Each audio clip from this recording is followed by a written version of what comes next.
A lot of people very excited last week when the UFC announced that Julianna Pena would be fighting Zingano at UFC 200. It seemed like every few weeks I was getting questions from fans.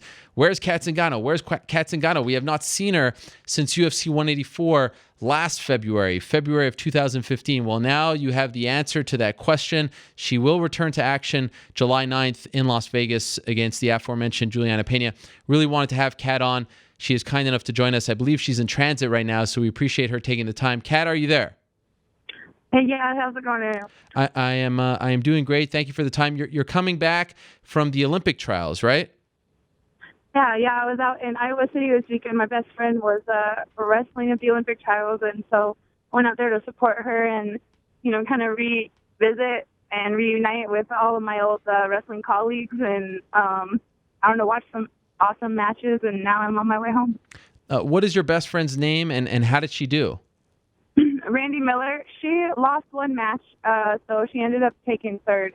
Not, the plan, but sometimes that just happens. She lost to someone she doesn't lose to typically, but it's anyone's day, anyone's game these days with these sports. So, it's all right. She did good, and I know she'll be back doing what she loves.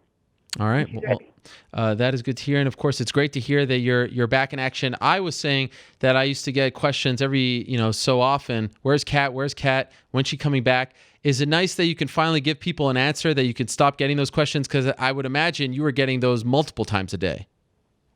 Yeah. It's nice to give people an answer. It's nice to come back and return. Like, a part of me, I never stopped training. I was constantly still trying to, improve on my skill set and everything. I had some injuries and just wanted to take care of my head, really. A lot's gone on in the past few years, and I took the time to move through it healthy and, have some balance with things. And I wanted to come back a stronger fighter in every aspect of the word, and I feel like I can do that right now. So, I'm happy to be back for myself. I'm happy and inspired by the fans. I'm happy to be inspiring to the fans, and all of this ultimately is just exciting.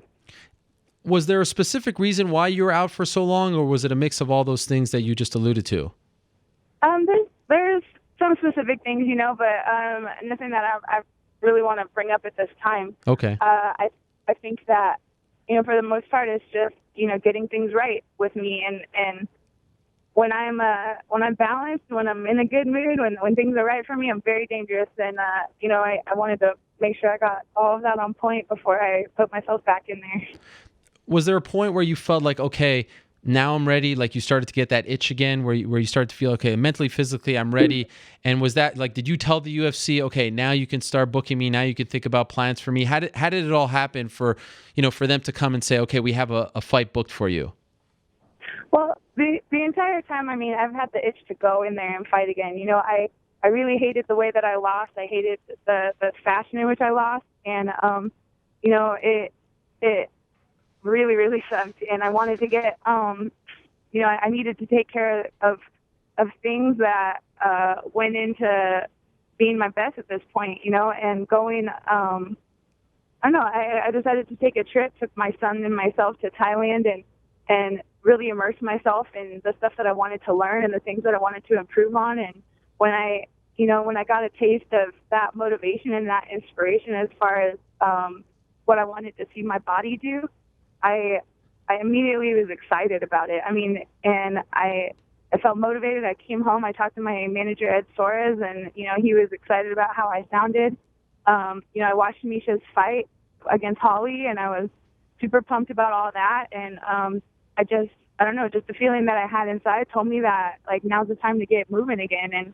And like I said, I've been training the entire time. I barely took days off. I feel good. I feel ready.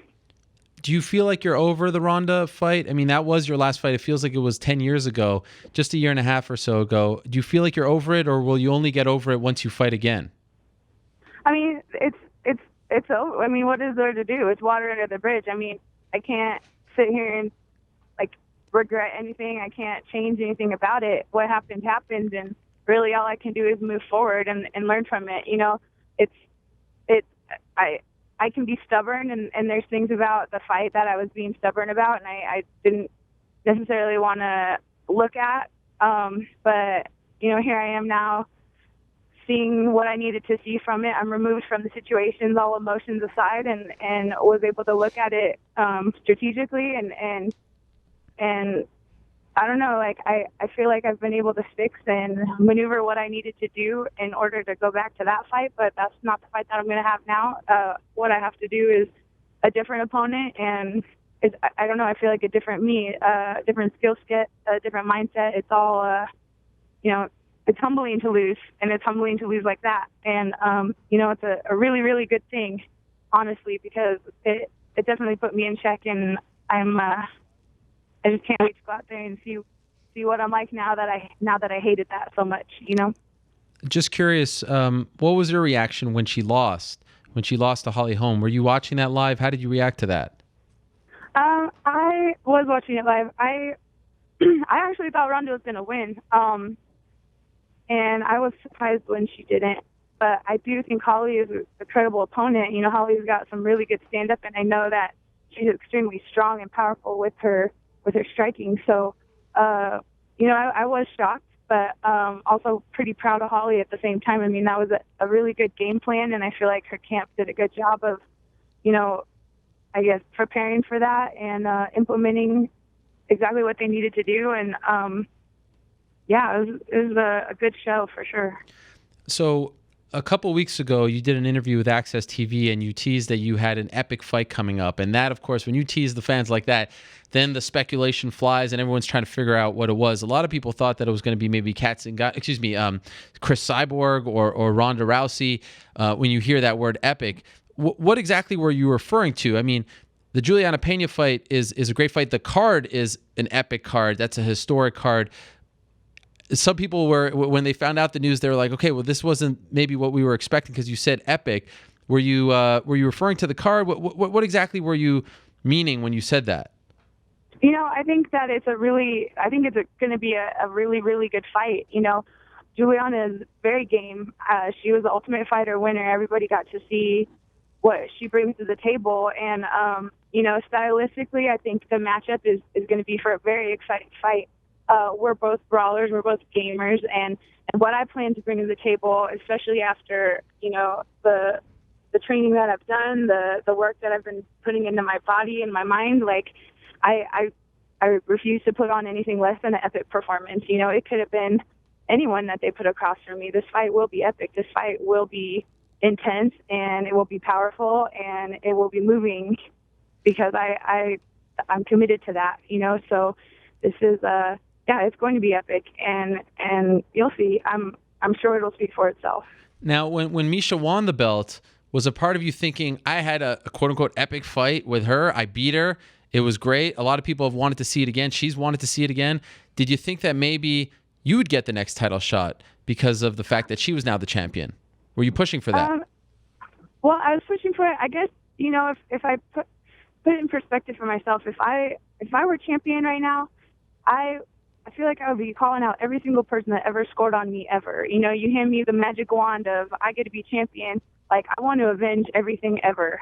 And, I was honestly surprised because I know at different points in Misha's career, there were points where I was actually incapable of fighting, whether it was injury or personal things going on at the time.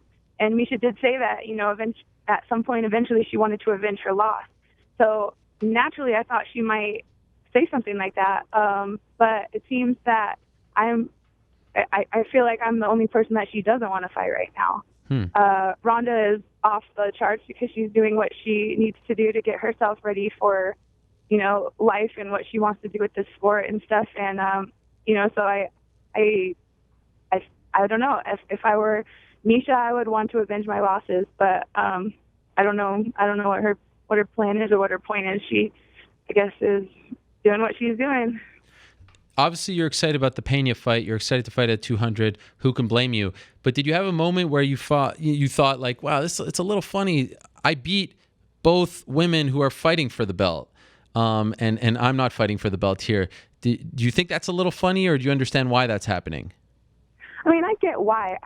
One of the things that I was definitely trying to make clear when I was showing my interest in wanting to fight Misha was like, we're trying to talk about Kat doesn't deserve this. I've been out for a year. I'm coming off the loss. Okay, well, I get that. But, Misha was handed my fight when I was injured to Ronda off of a loss. So, I don't feel like the losses really matter as far as what's fair. Mm-hmm. The time off, yeah, I get it. It's been a year. I didn't just stop. I didn't do nothing. I was training. Yes, I wasn't actively competing. And I do think that if we're talking about deserving it, yes, I beat Amanda and she fought her way back up. And yes, I beat Misha, but she also fought her way back up. These girls have won every fight since they fought either me or Ronda, so I get it. And I never said it was about deserving. The UFC is typically not about deserving. It's about earning, and earning is different. If you can talk the talk, if you can, put out your examples of why you think something is a good reason to happen, then, sometimes they'll give it to you. And I felt I had a valid reason. And, I'm definitely game, and I think the fight would be interesting. And I wasn't, trying to discredit or take away from what everybody else has earned at this point as far as fighting their ways back up. I'm talking about putting butts in the seats and putting on a great fight that I know everybody would love to see again. I love it. That is great. Since you've been in there with both of them, I'm curious, who do you think wins, Nunes or Tate?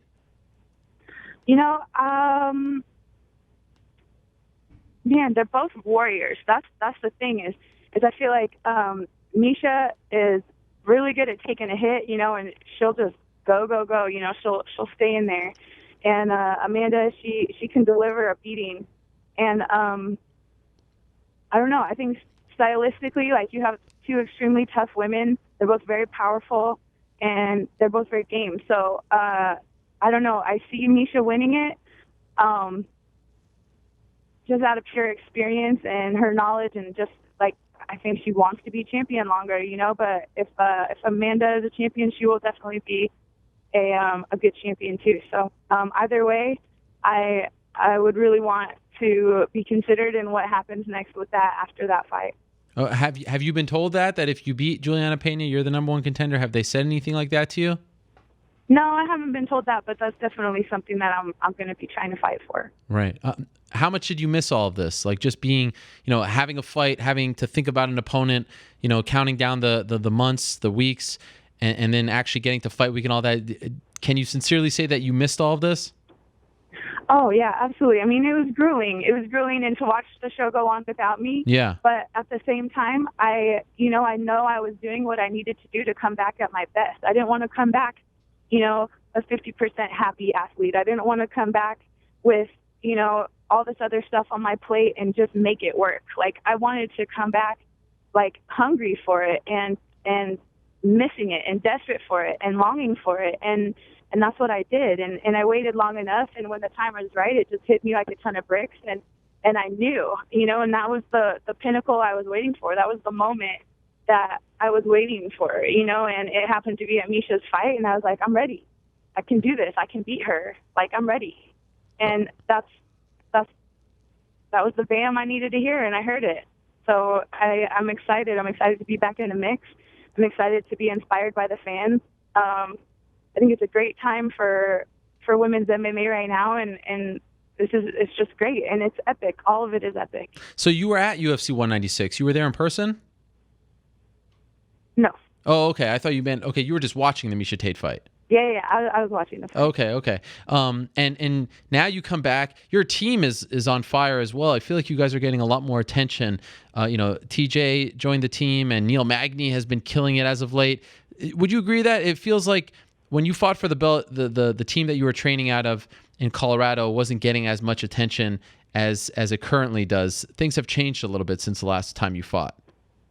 Yeah, I feel like Elevation was in a kind of a transitional period. We had just gotten everything kind of consolidated at Muscle Farm, the Muscle Farm facility. We were trying to figure out schedules where the coaches fit in at what time, and a lot of fighters, obviously fighters they have their individual preferences, and it was definitely a sliding scale as far as a learning grace period for people. So I think they're getting it dialed in, and right now everybody's excited and happy. Like, training's been going good. People are all playful, and that's what we need. Everybody just likes being in a good mood when they fight, because you're way more dangerous when you're happy doing this, you know? Yeah. Last thing for you, and again, thank you very much for the time. Over the last couple of years since Julianna Pena joined the UFC after winning TUF, how much have you watched her? How much you know about her right now? And if you do know a lot, is there anything that she does that concerns you? You know, I'm not focusing on her. I'm focusing on me. Right. I can't really tell you much about her. I know she's a brawler. I know she's intense. And I know I'm a brawler, and I know I'm more intense, you know? So, really, I'm just improving, staying and maintaining everything that I'm doing right now. And, I show up and I plan to take whatever I want, you know? So, really, I'm just focusing on me right now. All right. We will leave it at that. Kat, welcome back. It's great to have you back in the mix. Looking forward to the fight very much. Of course, UFC 200, great card. A very, very, very good addition to the card. Appreciate the time, especially as you're driving back home. And good luck in training. Good luck as you prepare for the fight. Looking forward to it very much. All right. Thank you. Thank you so much. All right, there she is, Kat Zingano, stopping by. She faces Julianna Pena, UFC 200. That is July 9th. In Las Vegas at the new T-Mobile Arena. That officially opened last week. If you're curious, it is right next to New York, New York. If you know anything about the Las Vegas Strip, the T-Mobile Arena is right next to the New York, New York Hotel. Not that far away from the MGM. From the looks of the videos, the pictures, it's a real deal arena. 20,000 or so seat stadium. You know, the MGM and Mandalay, they're smaller. MGM is around like 16, 17,000 seat capacity. Mandalay is around 11 or 12 or so. This is legit. They built this with the possibility of getting an NHL team there in mind. So they really want this to be a major league arena. So that's another layer to what makes UFC 200 a very interesting event to cover. Of course, they're going to have the event on July 8th. Joanna Jędrzejczyk against Claudia Gadelha for the strawweight title, and the TUF finale that starts April 26th or something like that, whatever that week is, 27 on FS1, and then there's supposed to be another event before that on the 7th on Fight Pass. Speaking of Fight Pass, I actually got a text from Eric Winter, the executive who heads up Fight Pass. You've heard him on this show. He said email in human resources inbox for the Holly Holm comp as of 3:18 p.m. Eastern time. So I told you, Eric Winter listens to the show. We get things done here. We got Holly Holm's Instagram and Twitter name changed, and now eventually we're going to get her comped. He tweeted to me and someone else a few minutes ago that no UFC fighter should have to pay or is required to pay for Fight Pass. So this isn't just someone asking for a freebie. Holly Holm deserves it.